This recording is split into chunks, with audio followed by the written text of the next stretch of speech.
Manhattan is a borough made up of diverse communities. Communities with different wants and different needs. And that's why it's up to you, the voter, to make that important, educated decision about who will represent your district.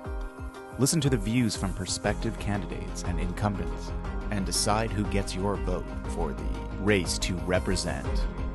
Your source for multimedia coverage of Manhattan elections. Presented by Manhattan Neighborhood Network. Go to www.mnn.org.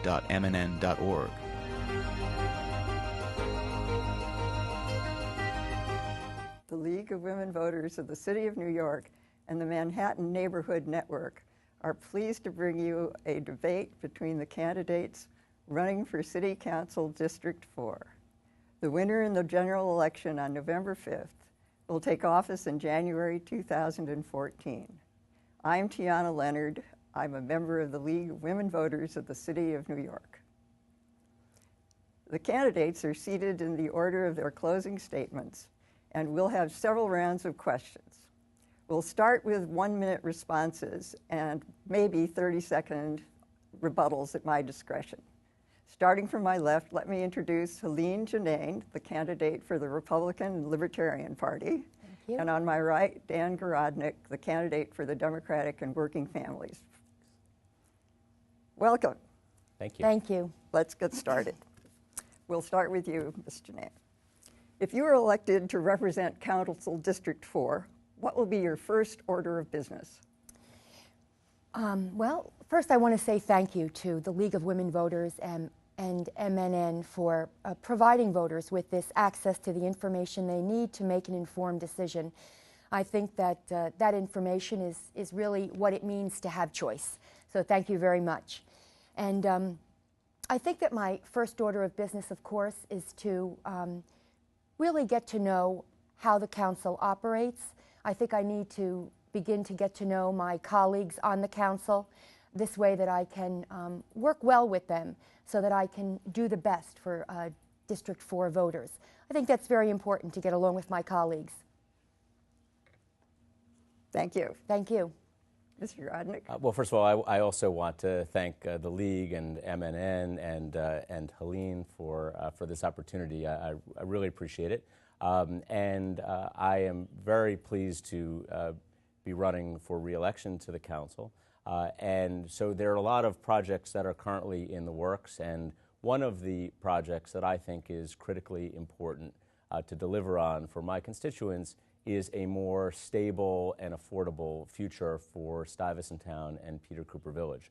That is an 80-acre property with 11,232 units that currently is in a state of flux. It was subject to the largest real estate transaction in history, one which we worked very, very hard to give tenants an opportunity to buy their units and to protect their homes. And yet we still find ourselves in a position where the future is unknown. I've spent a lot of time trying to deliver a good outcome there, and that will be a high priority for me in 2014. Thank you. We might as well go right to the next question, which I'll start with you, Mr. Garodnick. Everyone wants more affordable housing. What do you see as the major obstacles? Well, there's a few different obstacles to the creation of affordable housing. One of them is the existence of developable land in some circumstances, the cost, the opportunity for the City Council to weigh in on various rezoning proposals. I happen to believe that when the Council is taking its opportunity in the land use review process, that it needs to demand that affordable housing be part of any residential development. We have a vacancy rate in New York City which continues to be at emergency levels, and we need to make sure that there are lots of opportunities taken, and particularly where city review is part of the process, it is our responsibility to deliver on that. Thank you very much. Ms. Jnane. Thank you. I just wanted to say first that, again, I want to thank Dan for the work that he's done over his past 2 terms, the past 8 years. But again, I think that if he wasn't able to do something for the residents of Stuyvesant Town or to do something about affordable housing in the past 8 years, I think it's really questionable what he can do moving forward. And I think that that's part of the problem, that there really is sort of like a monopoly in the City Council. It's kind of a one-party monopoly. And I think that's very important that the voters understand. That's something that we need to sort of break that monopoly, because what it's done is stifled innovation there. And I think that many of the things that Dan's talked about in terms of affordable housing, that innovation hasn't been there because of this sort of one-party rule. That's one of the reasons why I need to be on the City Council, again, so that we can have more creativity there. I think that we know that we need more affordable housing, but we're going to have the innovative solutions to achieve that. I think you're owed a 30-second Thank rebuttal you. on that. I appreciate it. And I think if we're talking about innovation, perhaps nobody has been more innovative when it comes to the protection of affordable housing than I have. Even if we were just to take that example of Stuyvesant Town, rather than complain about the potential loss of those units, I led and organized a $4.5 billion bid on behalf of the tenants to try to buy the property. That's innovation. I led legal clinics to help protect tenants when they were subject to eviction on my own initiative. I passed the Tenant Protection Act to give people an opportunity to sue a landlord when they are being pursued in a harassing way. So I think that my record is strong, and I don't think you can fault me for not coming up with the $5.4 billion that was necessary to transact the largest real estate transaction. And in fact, I think that I have been one of the real innovators in the council on this and many other issues. Thank you. The candidates for mayor, Ms. Jnane, the candidates for mayor have proposed modifying mayoral control of the schools. What changes would you like to see? Do you approve of putting charter schools in the same buildings as traditional public schools? I do. I think that it's very important. I think that my opening statement here with regard to real choice has to do with information and education. And I think that that's part of this whole charter school movement. I'm sure that teachers as professionals, the idea of professional work is in the best interest of just as I'm a public servant, in the best interest of the people, for teachers, in the best interest of the students. And I think that as teachers, they're obligated to do that which is in the best interest of the students. And if we see that these charter schools are providing a good education, I think that we can all agree that that's something that we want to pursue. Thank you. Thank you. I am a supporter of mayoral control of the schools. I remember the days in which the New York City Board of Education felt to be controlled by nobody, and where there was constant sniping between the chancellor and the mayor, and that was counterproductive. That said, we have gotten to a place where there is very little opportunity for constructive oversight of the Department of Education. And even those of us in the council who are on the Education Committee, we have great frustration in trying to get the Department of Education to move on various initiatives because they do not need to answer to the council or even really, there's no real check in the panel for educational policy against what the Department of Education wants to do. So I think you reform the PEP process, give more of a check and balance, and give at least more process and procedure to allow those of us in the city who want to do oversight of the Department of Education an opportunity to do that. Thank you. Mr. Garodnick, there may be a change in the stop and frisk policy. What else would you do to make our streets and neighborhoods safer? Well, I think one thing that you could do is you could add more police. We are at our very lowest point in many, many years. And I think that we don't want to return to any time in which people don't feel safe or secure walking down the streets. There's certainly neighborhoods that are facing more challenges than others. But I think one way to do that would be for us to make sure that police officers who are doing civilian jobs are out on the street, to make sure that we have a police force which is solid and strong enough to be able to do the job, to make sure that you have seasoned police officers in some of the difficult neighborhoods to police. And I think that that is a prescription for keeping New York City safe. Thank you. Ms. Jnane? Thank you. As you mentioned, there may be a change in the stop and frisk policy. And again, thanking Mr. Garodnick for his 8 years in office.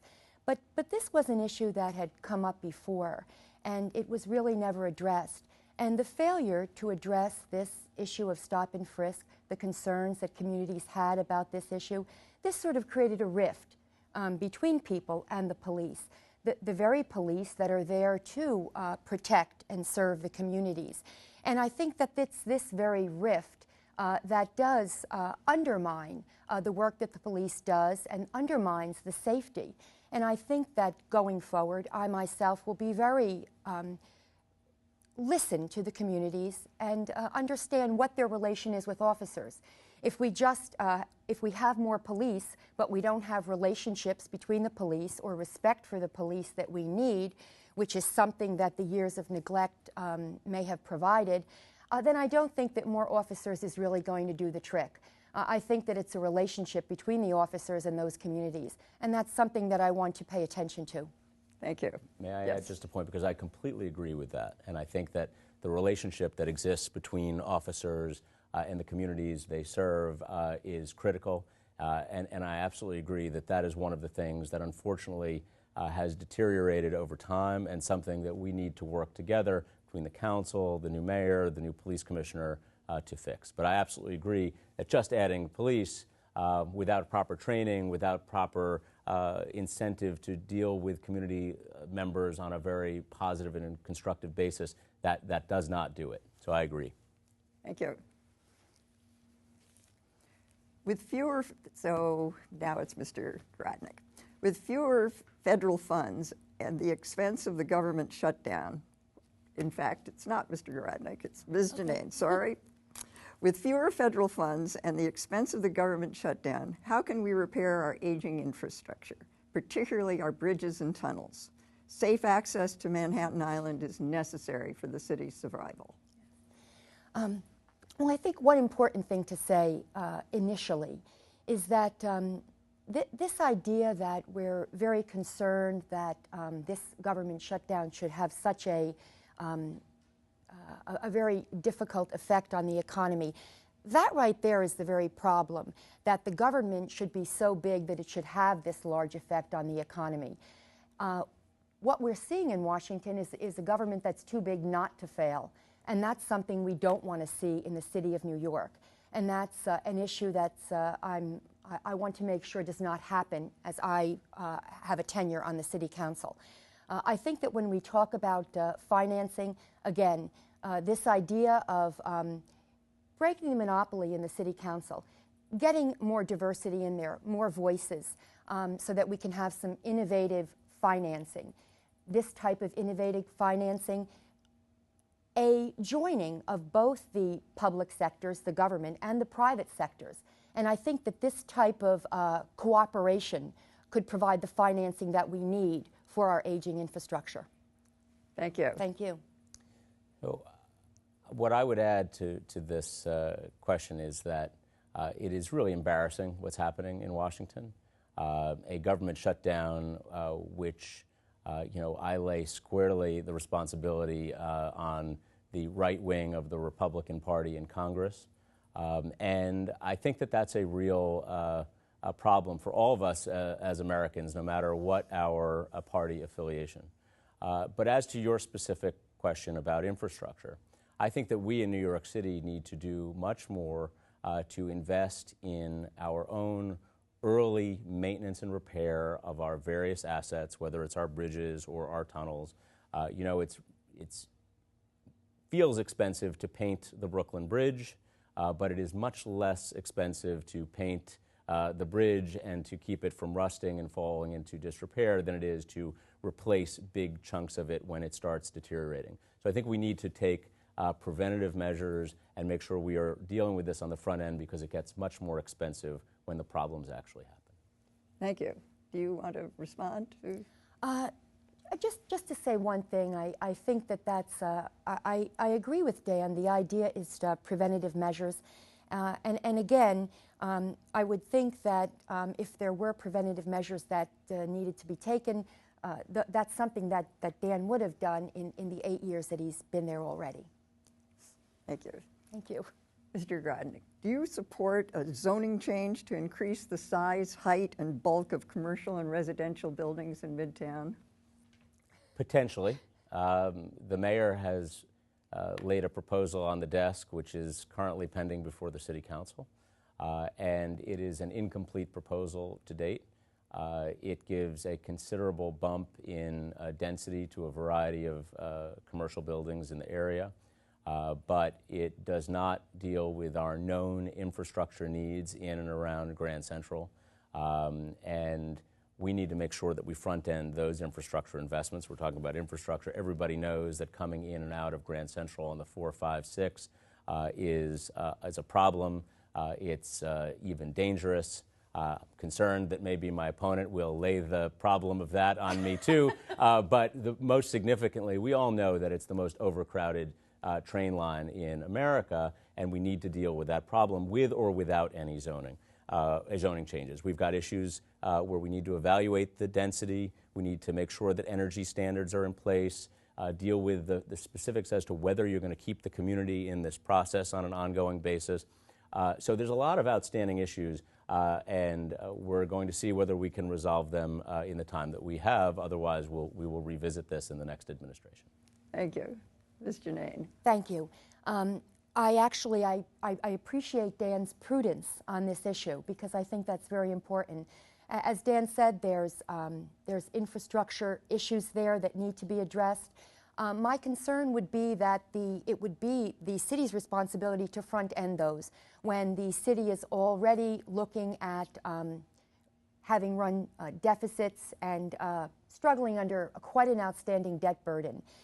My other concern about this is I want to make sure that there is a demand for the changes that you talked about. I actually was working in that area, and I'm not sure that all those spaces are already occupied. And that would be my concern. I want to see more information with regard to the demand that's out there, so that we make sure that if the city puts that money out there for that work, that we get a return on that investment. Thank you. Thank you. Ms. Jnane. The city conducted an expensive runoff primary election for public advocate. Do you support instant runoff voting for the 3 citywide offices? You know, it's I don't have a decision on that right now, but I will say this. Again, I go back to this idea of I think it's important that the voters need to be really informed, because this is really what choice means. To have all the information necessary to make an informed decision. And with this election, certainly voters that went to the polls on primary day were thinking about their votes between all the candidates. And then they needed some time to make their decision between the 2 remaining candidates. I realize this was costly. There is a question of the benefits that were obtained from that cost. But I'm not sure right now that instant runoff is, I think we need the time for voters to get the information they need to make informed choices about their elected officials. Thank you. Thank you. Mr. Garodnick. I will respectfully disagree on that one. I think that we should have instant runoff voting. And the reason to me is twofold. The first is that it is a cost for the city to be able to have multiple elections here. And the example of the public advocate election that just took place for single office, north of $13 million for that one opportunity for an office that has a budget of a couple of $1 million. That is not a cost-effective way for us to run elections. But much more importantly, because elections are never cost-effective, because they require us to spend money for democracy, and that is okay and even good. What I think instant runoff voting does is it civilizes elections in a way that they should be civilized. So if you know that when you have 3 or 4 candidates running against one another, that you might not be the first choice of some, but you could be the second choice of your opponents, well, I think what it does, it has a very calming effect on elections. It increases positive messages. It reduces a lot of the hostility and negativity out there. And I think that that is an important byproduct that could be achieved. Yeah. Do you want to respond to that? No. Thank you. So now it's Mr. Garodnick. The City Council distributes approximately $50 million in discretionary and member item funding for the 51 districts. How should this funding be allocated? Who should determine how the money is spent? I think that there needs to be much more of a process in dealing with the allocation of any dollars in the city budget. We've got problems in the city budget in terms of the way it is presented to the council. There's very little openness and transparency. I, along with some of my colleagues, including Councilmember Williams, have proposed reforms to try to create more transparency in the way the city's $70 billion budget is done. And then when you take that sliver for the council that you just described, I think that we need to resolve that as a group in the new reorganized council to make sure that there is fairness across council districts, that there is not a fear that people speaking out or taking a certain position is going to result in some sort of punishment or reduction of funds for them. But most importantly, I think you need to agree on a process, some articulable criteria, so that it feels less political and it is more transparent to the citizens of New York. Thank you. Ms. Jnane? Thank you. I think, again, this is a process that is laid out in the city charter, this process. So again, I think an important thing for elected officials to do is to obey the law, just as we expect the people to do, and that's something that's very important to me. I think these discretionary funds, I think something very important to remember is that when Mr. Garodnick talks about not politicizing this is something that is up to we have to expect and demand of our representatives that they individually do not politicize this, that they are not doling out these funds to special interests, but that these are being distributed fairly so that they benefit all the people of their district. Again, I think it's not the, it's not the abuse of power, it's that power to abuse that we really need to address. Thank you. Hurricane Sandy was a wake-up call. The current mayor has called for a variety of new safeguards and barriers for the harbor and increased wetlands. Do you support these proposals? How would you finance them, Ms. Jnane? I think that this is one of the most important roles of government, this idea of protecting the citizens, the life and property of its citizens. So I support all proposals that would support the life and property of New Yorkers by securing our harbors, securing our the borders of New York City.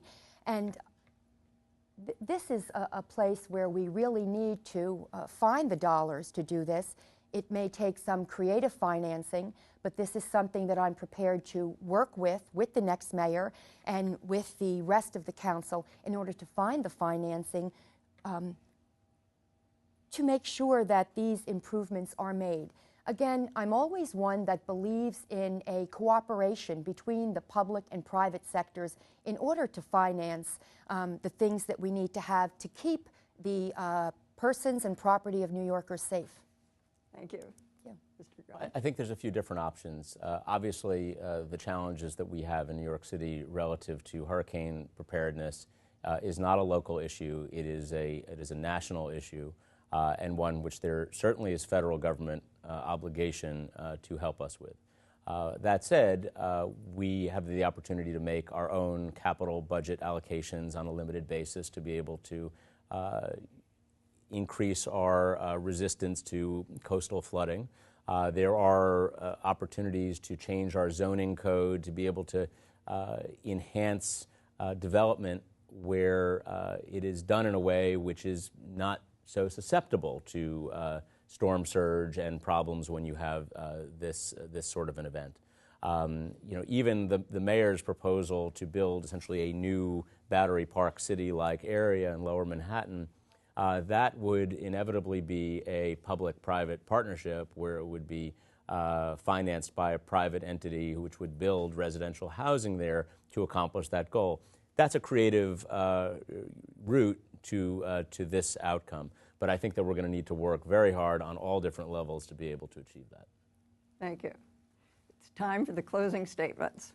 Ms. Jnane? Yes. Again, I want to thank you very much.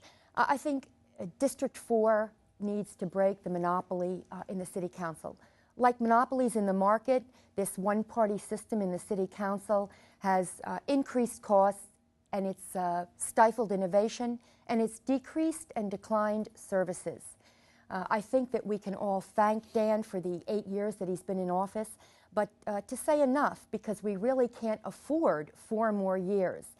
Over Dan's tenure in the City Council, spending has dramatically increased. The city has run serial deficits. Dan is running for a 3rd term, and the city is running a $110 billion debt. This is not acceptable, and it's not sustainable. We don't want a government here in New York City that is too big not to fail. I want to work to reduce spending and reduce taxes so that we can grow the economy from the bottom up so that all New Yorkers can share in this prosperity. I want to work to protect the property rights of all New Yorkers, their choice in education, and affordable housing options. I want to make sure that the city government honors its obligations to the people under the state constitution and the city charter. Thank you very much, and thank you for your vote. Thank you, Ms. Jnane. Mr. Garodnick. Well, first of all, again, thank you for having us today. It is a great privilege to have represented this district for the past 8 years. The district where I grew up, where I am raising my 2 sons with my wife Zoe, and where I've worked extremely hard to be an innovator, somebody who is outside the mold and somebody who thinks through issues creatively. Whether it is securing the financing to be able to build an East River esplanade connecting 38th to 63rd Street, or fighting to protect the residents of Stuyvesant Town, or finding innovative solutions to any variety of problems like in consumer protections, where we passed laws to stand up for consumers, or passing the first green energy code in New York City, or the Tenant Protection Act, or the Whistleblower Protection Act for the employees of city contractors. I have tried to be a serious legislator, somebody who works every day thinking about my constituents and the way to make the life of New York City residents even better. It would be a great honor to represent this district for another term, and I ask for your vote on November 5th. Thank you. I want to thank both of you for participating in today's debate. For more information about voting, the candidates, the poll site, and the 6 ballot issues, contact the League of Women Voters at